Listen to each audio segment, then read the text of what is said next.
Баршаңызға ассалаумағалейкум қазақ елі. Сіздермен Казма Тайм каналы, алғашқы ма жайлы жаңалықтар каналы.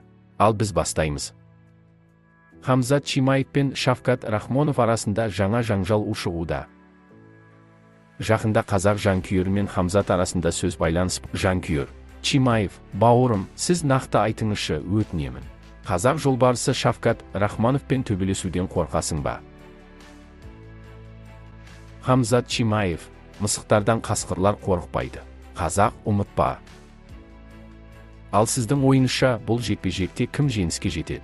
Бұл жай ғана спорт екенін ұмытпайық ағайындар. Екі ұлт арасында жанжал ашудың себебі жоқ. Құрметпен Каз MMA Тайм авторы.